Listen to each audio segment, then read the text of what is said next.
People asked, they were like, man, why would you bring your kids to Iraq? I said, well, because God told us to. And our kids aren't any more valuable in the sight of God than Arabic children or Muslim children. They're not. So I like how my son asked me, at 11 years old, he asked me here in the U.S. before we left, he goes, Dad, are you going to put us anywhere where ISIS can get us? Now, this is key because this is about fear. So, hey, if you're listening, listen to this. I said, son, what you feel right now is fear. You feel afraid because you're thinking about what could happen. Is that right? He said, yes, sir. I said, well, that's normal, but it's not right because God's not giving us a spirit of fear. Fear is one of the worst feelings. Rarely does anyone feel more alone than when they're afraid. That feeling can gnaw away at our sense of God's presence, grace, and favor. Worse yet, when we see evidence of danger around us, when the threat looms over us, God can seem distant and uncaring. Yet, nothing could be further from the truth. Our loving Father is right beside us and may even be calling us to trust Him and take a frightening step of faith. God's goodness and plans cannot be undone by any crisis. In this episode of the Gary Wilkerson Podcast, Victor Marks joins us to explore how the Lord has overcome terrible circumstances in his personal life and lavished great favor on his ministry in one of the most dangerous places in the world. More importantly, Victor talks about putting actions to God's command to forgive our enemies, even in the face of fear. Now here's our host, Bob Ditmer. Well, welcome to another Gary Wilkerson Podcast, and we are glad you're with us today because we have a very special program. We have a special guest, and we're going to be talking a lot about forgiveness and a lot of other things as well with Victor Marks, who is with All Things Possible Ministry. And Victor, your ministry is into a lot of different areas. They could all be summed up with they're all dangerous. You know, man, what's wrong with you? What's wrong with you? Great opening question. What's wrong with you? Yeah. Welcome to the podcast. I think it's a low IQ issue right there. And a godly wife that puts her thumb in my back. It's we really, well, we taught martial arts professionally, which inherently got me hit a lot. So I was used to an aspect of risk. But then when God called us into ministry, of course, we did a term and a season. We were colleagues at Focus on the Family. And then he called us to start All Things Possible, reaching youth and children who struggle, troubled, or actually were incarcerated. So that was the beginning. And we realized God had that for us. So it was a big shift of going, wow, Lord, really?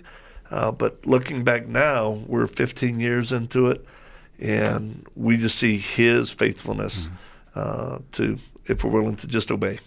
That danger area is you go into a lot of places that are very dangerous to rescue kids, to rescue women that are in very difficult places.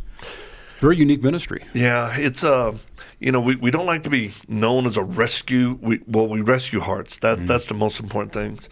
But sometimes there have been opportunities and need to recover children from like ISIS-controlled areas in Mosul in Iraq, or help facilitate the rescue of women and children who are being held by ISIS. But then the larger work is the hundreds of thousands that have been affected by ISIS. And that's where they need help with their mind because of the trauma.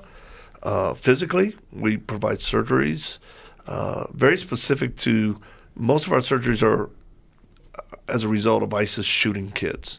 And we help. We help with that. Mm. We just had Victor during one of our staff sessions here at World Challenge, and hearing your upbringing, hearing your ministry, emotional time for all of us in there. The Kleenex was going around the tables quite a bit. Your upbringing, do you think it prepared you for this, the type of upbringing you had? I do. Coming from the rejection of my dad, my biological dad, who didn't think I was his kid when my mom got pregnant, and, her marrying 6 times. He was a drug dealer and a pimp at a certain time in his life. Always feeling that void and lack. It caused great insecurity in me as a child. And then having a stepfather who was very, very evil. That's the best way I can, I was abused sexually, physically, and tortured, from electrocution to water dunking to stuff that was very systematic, that he had been trained in. So it resulted in me having to have trauma cared for my mind. To put it in context, it was 123 visits in 9 months to try to get me stable. And it affected me my whole life. And now, I'd love to say, I'm 100% healed. What I am, I'm really a trophy of God's grace. Yeah. That daily He gives me the grace to do what I do because I should be low functioning. And at times I struggle. At times between fatigue and all that, I know my limitations. But His strength is made perfect in our weakness. And I've seen that again and again and again. Beautiful, powerful word. And that is, we see that all the time. Not all the time, we very rarely see anybody come from what you've come from and be so healthy. Yeah. But we see that's a sort of a common thread in what you call them trophies of grace, that powerful work that God does. So you grew up in this, and how'd you what was the transition point in your life? That's a great question, Gary. Through middle school, high school, I started drugs and the typical things of outward behavior. And most of the time, that's what people focus on, trying to control behavior instead of getting to the root of why are you acting, why are you doing, why are you doing. So for me, I made it through high school and then joined the United States Marine Corps. And that was great. I was like, they gave me a place to stay, food to eat, and a gun. And I was like, all right, can I kill people? They're like, yeah, just the ones we tell you. But that was a great place to stabilize me, direct my anger, build discipline skill sets, but it still didn't fill that void in my life. Mm-hmm. So I did everything I was supposed to do to be a man. Chase girls, which most of them were faster than me. Shoot, fight, martial arts, Marine, drink, party. And yet, I didn't. The reality is, just using common sense, I knew girls who could do the same thing. Chase girls or guys, fight, and outdrink me. So I thought, if that's the definition of a man, there's some girls out there, but better man than me. So I knew there was something in my soul that was missing. And even as a child, hearing scripture every now and then, or going to church, or different things like that, it is true. It comes back. So it was through an amazing surprise of my biological dad writing me a letter.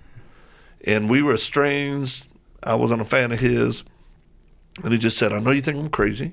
I'm like, yeah, because he'd spent time in a mental hospital, the same one his dad, my grandfather, died in. And he goes, basically, he apologized for not being a dad. And if I could tell men out there right now, because, kids without dads is an epidemic here in our country. It's never too late to be a dad, no matter how much you've blown it. And then you don't even have to be a great dad, just be a dad. And this man apologized to me in this letter, and I still have the letter. And he said, I've never been there for you. I'm not good at being a dad. Maybe we can be friends. But he goes, I am crazy, but I'm crazy for Jesus Christ. Mm-hmm. And that changed my life. And it was through him inviting me to go to a church, kind of shaming me to go because he had a bunch of other guys going. They were all tough fighters. I was a Marine, I'll go. I ain't scared of a church service. And man, I heard the gospel, and the power of God's Spirit came on. And you know what it did to me? He convicted me of sin, and just as powerful, let me know how much he loved me, which I could not wrap my mind around.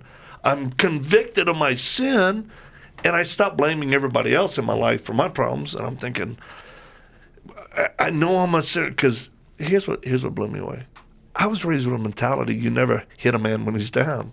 You kick him. So I'm thinking, God, why are you telling me you love me? Jesus, I'm agreeing with you. I'm not a good guy in my heart. And I've broken every 10 commandment. Every one. And I'm like, you love me? I couldn't fight his love. And that's when I surrendered my life to Christ. June 22nd, 1986. It was a day and time for me. Yeah. Wow. Yeah, I love that. Yeah. Well, as you then transition military, and Yep. then you come out of the military, you become a Christian. Yep. And then martial arts plays a big role in what shaped you as well moving into ministry. How did that play in? It did. It's before I gave my life to Christ, martial arts was my God. If there was one thing, I was actually in college, and I remember a professor asked me, "What's the top 10 things are most important to you?" And I remember putting my family first, martial arts second, and then I wrote, "Well, God." And that started a real conundrum in my mind. I was thinking, "Oh, I know the 10 Commandments say He's got to be first." But when I got saved, the Lord actually broke me of some of my physical skill sets. I actually tore my hamstring out of my hip, and I was a kicker. And I've had 9.5 hours of surgery, lost 40% of my hamstring, which ended my kicking career, my competitive career. And I didn't want anything to do with martial arts after that. I was like, I'm done. I can't. And the Lord said, no, you're not done. You're just broken and ready to be used by me the way I want to. As a result, guess what? My hand speed got better, and then I ended up holding a world record for a hand speed of disarming someone with a pistol. Well, I'm glad you brought that up, because we're going to watch you do that on the screen here, so we can take a look at it. Okay. For those of our folks that are watching on video, you're going to be able to see it. We'll describe it on radio a little bit later on the podcast, but let's take a look at this. Wow. That's actually a CHP officer, a good friend of mine. So, and you didn't break his arm. How'd you keep from doing that? Yeah, it's we have to cheat it a bit so we don't hurt people when we do it. Then you can time that? Yeah, it's been timed at 0.8 tenths of a second. Yeah, that's I can't even put my mind around how quick that is. Just like it's like fractions of a millisecond, right? And you know what? I've been able to use that like in the middle of someone just posted a camera video of me outside of Mosul, Iraq, doing the fighting, where a soldier pulls a pistol on me and I disarm them. And they're like jumping up for joy. They can't believe I did it.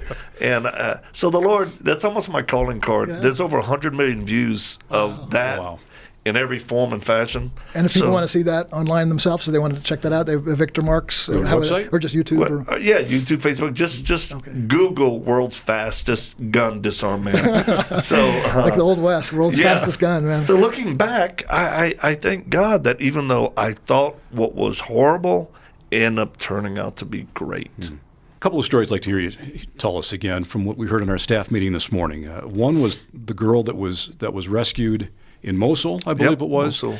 A lot of people saw it on TV. It was all over the news Yep. of this rescue of this girl. Tell us that story.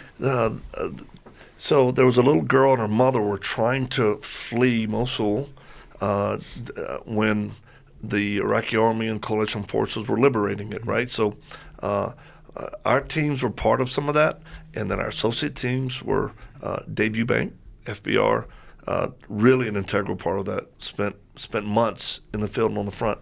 So what we saw happen is just like the listener right now, just think of your neighborhood, if it was overcome by ISIS fighters and controlled, you would want somebody to come and get you free. So while fighting was going, there was a time where people would start running out. Well, ISIS fighters would shoot them. And this little girl, 5 years old, and her mother were running, and the mother was 8 months pregnant, and ISIS shot and killed her. And she collapsed, and the little girl laid right next to her mother and then hid underneath her dress because she saw people being shot everywhere.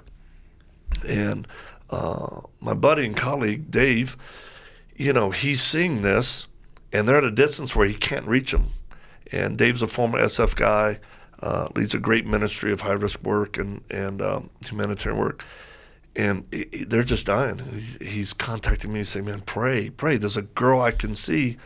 And there were other kids, and other kids moved and were killed. So there are bodies everywhere. He puts together a plan. General Mustafa from the 36th Brigade, 9th Division, Armored Division, right, says, hey, take a tank for cover. So they move the tank in a position. Coalition forces drop smoke, and Dave and a three-man team go behind the tank, and then Dave, under fire, flies out running fast he can to grab this little girl. He grabs her, picks her up, runs back, and then when they exfil, they're moving back probably about 150 yards. One of his three-person team members gets shot in the calf. He's a former SEAL. And they made it, But the little girl was so traumatized, we found out she was there probably 3 days. And she would only crawl out from her mother's dress on the ground to find bottles of water. Because people, you have to run with water because of summer. And so we took her in. That's the center of what we do, helping kids or women who've been traumatized. We took her into our home. My wife and kids were there in Iraq. And we provided medical care, emotional care, physical. But she couldn't talk. You couldn't touch her. She had a swollen stomach. It was heartbreaking. And I remember my daughter, 13 years old, asking me, "Dad, do you think she'll ever talk again?" I said, "I don't know." Because we shoot it straight to our kids. Sometimes it's better just... And she goes, I said, "I don't know, babe. We just got to pray and we'll do our best." And then a few days later, man, we were shocked because the little girl, who we didn't know her name, so at first her name, we called her the girl with no name. No idea of any relatives, anything. The girl with no name. She was watching my two children, who at the time were, I think, 11 and 12 or 13, blow bubbles. Just 5 and 9 sort of bubbles that we had brought from America, that my wife insisted we bring from America, packing, to Iraq. I'm like, oh my gosh, we need body armor more than we do bubbles. And she started watching those bubbles fly, and all of a sudden, she starts smiling. And then she starts talking. And she's speaking Arabic, but she's talking, and then she wants to blow the bubbles. And we're like, oh my gosh. It was unbelievable. And it was through my children that this little girl came out of her shell, out of this very, very traumatic state, almost semi-comatose, the way you can't touch her, she couldn't talk. So people asked, they were like, "Man, why would you bring your kids to Iraq?" I said, "Well, because God told us to. And our kids aren't any more valuable in the sight of God than Arabic children or Muslim children. They're not." So I like how my son asked me, at 11 years old, he asked me here in the U.S. before we left, he goes, "Dad, are you going to put us anywhere where ISIS can get us?" Now, this is key because it's about fear. So, hey, if you're listening, listen to this. I said, "Son, what you feel right now is fear. You feel afraid because you're thinking about what could happen. Is that right?" He said, "Yes, sir." I said, "Well, that's normal, but it's not right. Because God's not giving us a spirit of fear. Right now, what you're feeling is fear. But are you in any danger right now? We're in our home. Here in the U.S., are you in danger?" He goes, "Well, no, sir." I said, "Then you shouldn't be feeling fear." I said, "So to answer your question, when we go there, we're prepared. We have redundancies.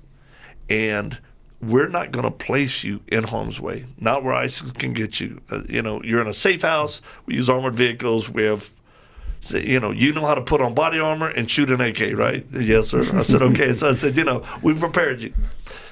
Medical evac, all that." I said, "But if we ever get in a place where it's dangerous, I will tell you, and then you'll probably feel afraid a little bit, but then God's grace will be sufficient for you." That's good. He goes, "Okay." And guess what? At the end of our time, we had to hide for 3 days because ISIS, the FBI contacted my guys and said, "Hey, man, here's a chatter.